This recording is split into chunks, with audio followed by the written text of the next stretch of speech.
1. In high school, I got interested in things like tarot and spirituality. I never fully committed, but my tarot readings were pretty accurate. In spirituality, there is this concept of spirit guides. Basically, it says that there is a guardian angel-type soul around you that protects you and helps you in life. It can be a person from your past life, an ancestor that you don't know, or someone that you knew that passed away. One night around 10 p.m., I was doing a reading for myself and asked the cards if I have a spirit guide, and the answer was yes. The cards I pulled were the Lovers and Knight of Swords. I don't know why, but I felt the need to write a letter to that spirit guide. Now that I think about it, I don't know how I came up with that, but I am the kind of person that loves believing in things, so I don't know. Anyway, in that letter, I wrote a lot of gibberish. It was a stream of consciousness. The important things I wrote down were, "Why did you leave me here alone? I feel so lonely. I wish you could be here with me. Please give me a sign that you exist, but nothing scary. Also, I want to say that because this was in the beginning of me learning tarot, I immediately assumed that a lover's card meant it was my lover from my past life, and had that in mind as I was writing that letter. If you don't know, the lovers are not necessarily the love partners. It's more about soulmates and deep connections." I left the letter behind my window and went downstairs to watch TV. In the house was only me and my dad. My brother was at a work trip, and my mom comes back from work at 11:30 p.m.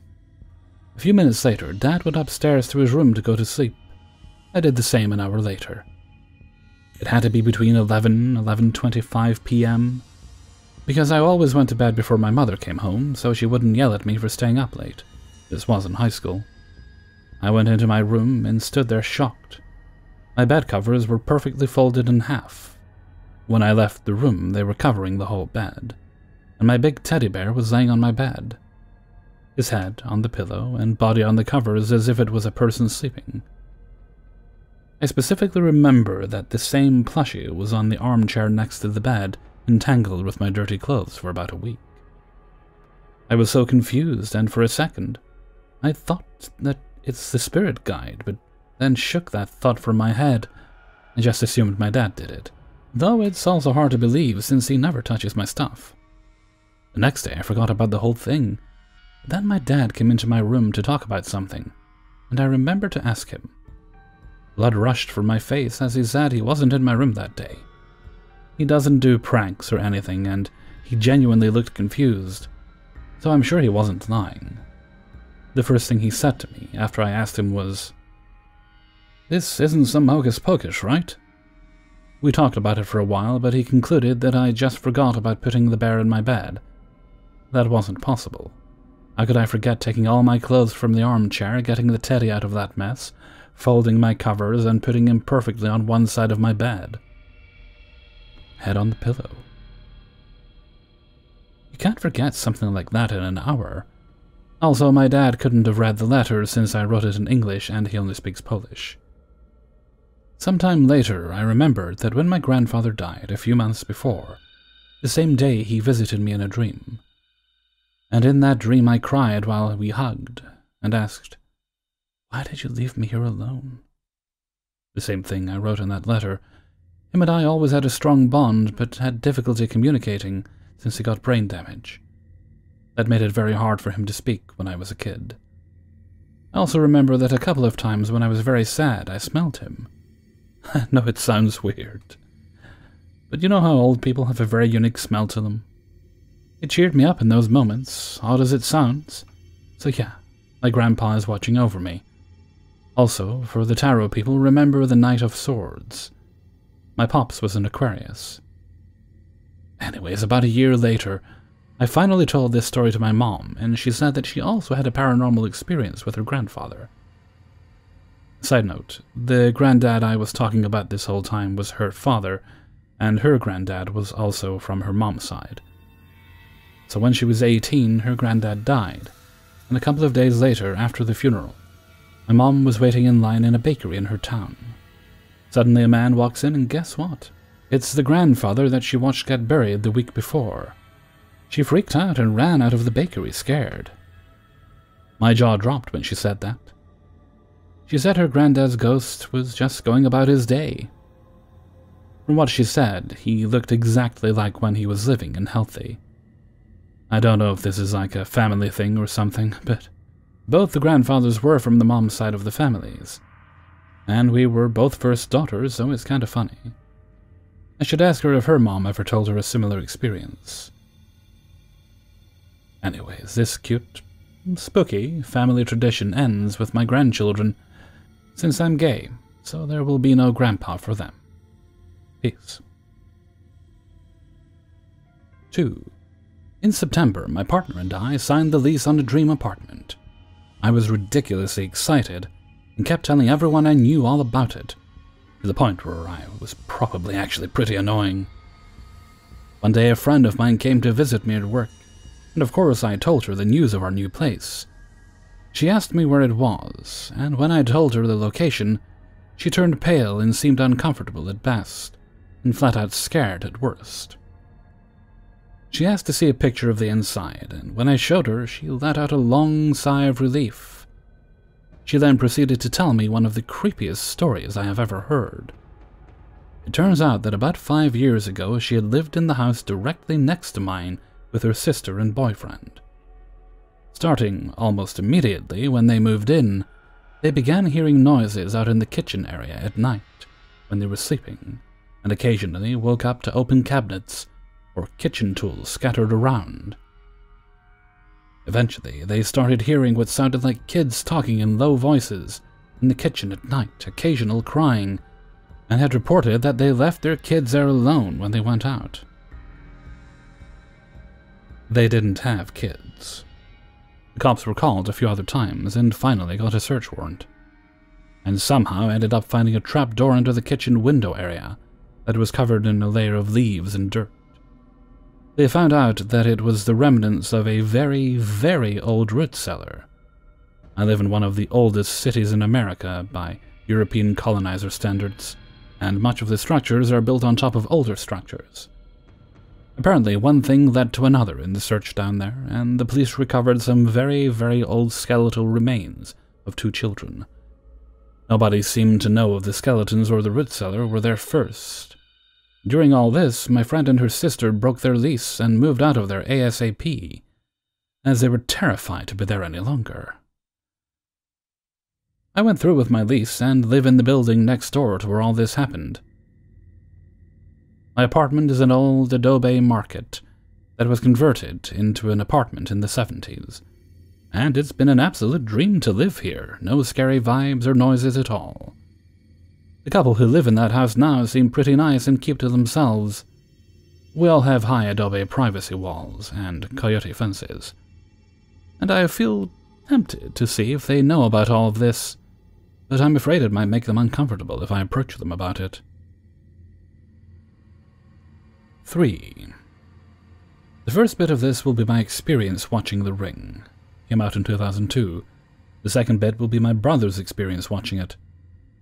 I don't know if just watching a movie can bring about stuff like this, but both of us saw it at our respective friends' houses, and neither of those friends had any issues with stuff like this before or since. So for me, I watched the movie with my friends. We were in their bedroom with all parents and siblings out of the house for a few hours. It was just the 3 of us, and we started the movie with the bedroom door shut, and the closet open, just a bit with the light on the inside so it wasn't completely dark. We were totally engrossed in the movie. About halfway through, one of my friends asks us to pause it for a bit because they were freaking out. So we did, only to realize that the light we left on was now off, so it was completely dark. We did the whole "you get up to turn the light on, no you get up, no you get up," until I decided to bite the bullet and just go turn the light on. I hop off the bed we had all crowded onto in order to watch the movie. This was before TVs in bedrooms were really a thing for teens. So we all had to cram together to watch it on a tiny portable DVD player screen. And I immediately land in a puddle of freezing cold water. I instantly sprint to the light switch by the door and turn it on. The closest door we had left open was now closed, The room door that had been closed was now open, the closet light was off, and there was a puddle of water left on each side of the bed. No one besides us was home at the time, and we didn't bring up any drinks to the room, so there was no way someone could have just spilled water. We never finished the movie that night, and I haven't seen it since. About 10 years later, I had come home after being in the Marines, and that time my younger brother had taken my room, so I used his. Had some other weird stuff happen that I can get into another time, and I was telling my brother about it only to find out he'd had the same stuff happen to him for years sleeping in that room. This led to us telling each other a bunch of other spooky stuff that had happened to us. And so I told him the story about the time I saw the ring. It was the first time I told him about it, and he gave a story of his own that happened a few years after me, when he saw it the first time too. He was with their friends and their parents. They were all crowded into the living room watching it. About halfway through, around the same part I had stopped watching the movie, they heard heavy footsteps and then a door slam in the hallway behind them. Like a loud slam, and the dogs there didn't even bark or growl. They were just cowering away from the hallway. That hallway was one that could only be accessed through the room they were all in watching the movie. No way for an intruder to get in any other way unless they broke a window. All the windows in the bedrooms in that hallway were locked and intact. I even confirmed it later on with the adults who were present at that time, just in case it was my brother over-imagining things. It really did happen like that. They didn't find anyone in that hallway, had no way to explain what they heard, and also never finished the movie. Not sure what all this might have been, but I still haven't seen the rest of the movie since. I'm curious to try it again someday and see if something happens again, but don't really want to tempt fate. 4. My story starts December 25th, 2020. All day as I celebrated Christmas with my wife and our 2 kids, I felt off, as if something was wrong. At one point, while letting our dog outside, I heard someone say my name outside, and when I turned around, I was the only person out there. But this had not been uncommon for me throughout my life. It just happened multiple times this day, which was not normal. As the day progressed, I felt more worn down. I carried a few things down to our basement from Christmas, and I was whipped.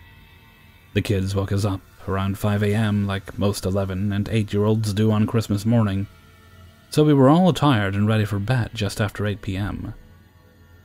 We all went to bed as we did every night, brushing our teeth, saying prayers, and then saying our goodnight. This is where things take a turn for the worse. At around 3 a.m., I sat straight up out of bed, looked at my wife and asked her why she shook me and what was wrong. She claimed that she was sleeping and never touched me. I had a severe pain between my shoulders. I was shaking uncontrollably, and all over very anxious. My wife and I agreed that due to it being early Saturday morning, that I could either wait until later in the day to go to the urgent care, or because my back hurt so bad I could go to the ER to get checked out. For other reasons that I will get back to, I decided to go to the hospital. Oddly enough, all the way to the hospital, I never got a red light or never saw another vehicle on the road. I arrived at the hospital and they immediately started checking me out, as I was the only person in the waiting room. My pulse and heart were slightly elevated, but not alarming. Due to my symptoms, the doctor said even though I was only 38, he was going to run some tests including an EKG, just to make sure things were okay. The nurse came on, put the leads on me, and said, "Sir, you're having an active heart attack." She pressed a button on the wall, and before you knew, there was a dozen people in the room with me, from ripping my clothes off me to get me into a gown, to placing emergency adhesive paddles on my chest, just in case they had to shock me. I do remember someone standing over me and saying, "Don't worry, you're going to be okay, I'm here with you." Not to bore you with the next week's days of basically sitting in a hospital bed, I will tell you that I ended up having one stent placed in the lower left side of my heart. I had a blockage in one artery. My cardiologist said that I was lucky, that most people in my situation would have taken Tylenol, or aspirin, or something, gone back to bed and never woke up. He told me that I survived a widowmaker. Fast forward to 8 weeks later, I return to work. I work in home care and I see patients in their homes. I had a doctor's order to go see a patient, and when I arrived, his wife answered the door. When she greeted me and opened the door, she said, "You've recently been through a traumatic experience." She said that she was a grievance counselor and she could feel the energy around me. She told me that my grandmother was with me the whole time and was watching over me. She died in the 80s. Keep in mind, this is the first time that I had met this woman. She continued to say that my grandma didn't want my family to experience the same grief that her and my mom felt. My grandfather died of a heart attack at 39. As my eyes swelled and tears ran down my cheeks, I realized who shook me in my bed and woke me. Whose voice it was that told me to get up, that something was wrong. And who was standing over me in the emergency department telling me that I would be okay. I was overcome with emotion. I don't know why I deserved this second chance, but it was given to me. And I am going to do my best to make the best of it. There's obviously more details, but that will be for another day. 5. Until I was 22, I was living at my parents' house. I'm 31 now. When I was about 10 years old, I once woke up in the middle of the night and saw 2 red dots on the windows. Curtains were closed that looked like eyes, but I fell asleep right after. I do not know if this was an hallucination or a dream, but the fact that I still remember these eyes so well even 20 years later makes me wonder. We had a garage under the house, where we put bikes, tools, wines, etc. Even with lights on, I could not stay there too long. I'd always feel ill at ease and kind of scared. I always thought someone or something was there, until a specific moment. I'll come back to this later. Nothing special happened, however, in my childhood beside these things, which are linked, I guess, to the rest of the story. I tried Ouija once with a friend, outside, when I was 15, with homemade paper letters. But once we asked, "Is there any ghost?" there was a big wind that blew us and made us run away, and that's it. When I was 19, my mom got sick, cancer, and passed away early in 2011. This was and is hard, even more that she had a perfect lifestyle. No alcohol at all, no smoking. A lot of bad luck, the doctor said. A lot of anger and incomprehension. For a moment I was still at the house, and I can still not go downstairs into the garage because I felt bad in it. In 2012 I got a degree, so I moved from the house to go live solo elsewhere. My dad was still at the house. He had health issues, depression, had one leg amputated, and in 26 was hospitalized because of cancer. He passed away 3 months later. Then with my sister, she was already living elsewhere for a few years. We had to empty the house, and at this moment, I noticed that I could stay in the garage, even without the light, just fine. No more fears, no more bad or ill-at-ease feelings, just like in any other room of the house. It was so weird to feel good in this place, that I tried some things like closing everything, being in the complete dark, just to be sure I felt okay in it now. It was like there was something in this room that just went away once everybody living there was gone. That's the feeling I had months and years after my dad passed away.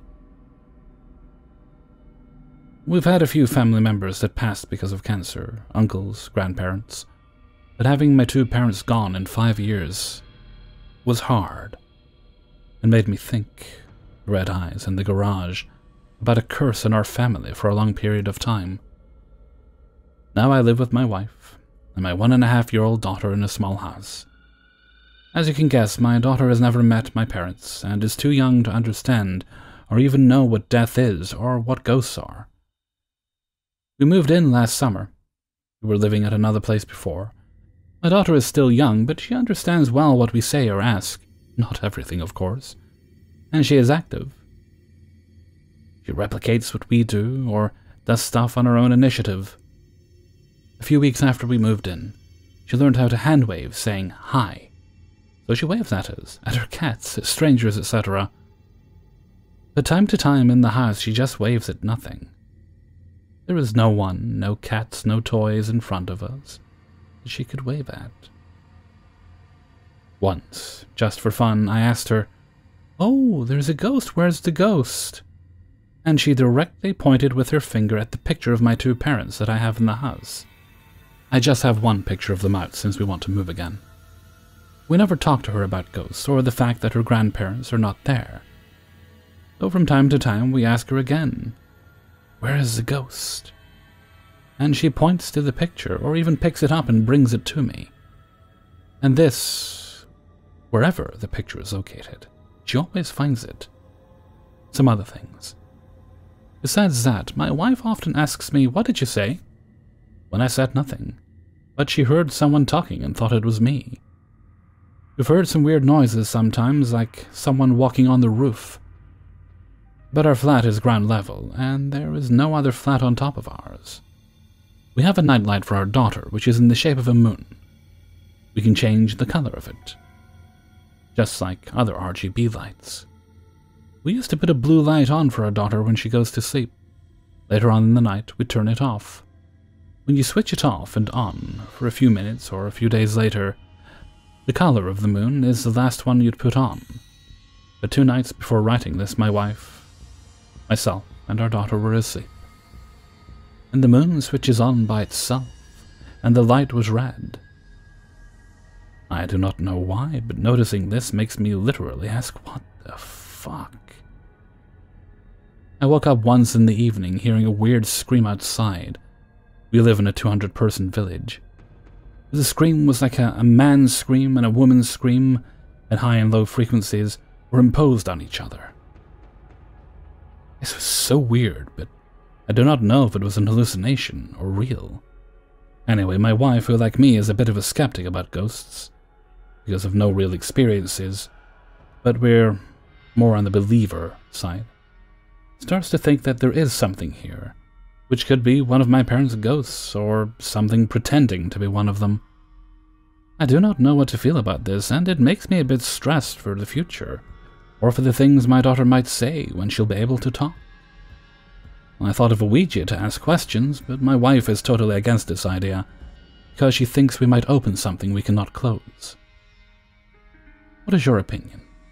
Are these just weird coincidences? Do you think there was something in the garage that wanted us to go or to hurt us? Do you think my daughter is seeing things in people like my parents? Thank you for your answers and for taking the time to listen. Hey everybody, Hellfreezer here, and thank you very much for listening to 5 True Paranormal Stories, episode 272. And thank you very much to everybody who allowed me to use their stories in this video. If you enjoyed the video, then please do share it with all your friends and family, living and dead. Right, let's see. I have a little shout out to do. And the shout out goes to the author of the final story, as it happens. I'm going to give them a little shout out to their YouTube channel, which is Tide's Guitar. Or Teed's Guitar. I'm going to say both, just to hedge my bets. I'm inclined to go with the first one, but we'll see. However, I will put the link to their channel in the description. I'll have a little bit of a click on through. I think you'll like what you hear. I was just listening to them play some very mellow guitar music on a rather nice Telecaster. Excellent stuff. I seem to be promoting more musicians recently, don't I? And that's not a bad thing. Always happy to promote talent. Okay. And with that, I'm going to head off for now. So until next time, thank you very much for listening, and take very good care of yourself.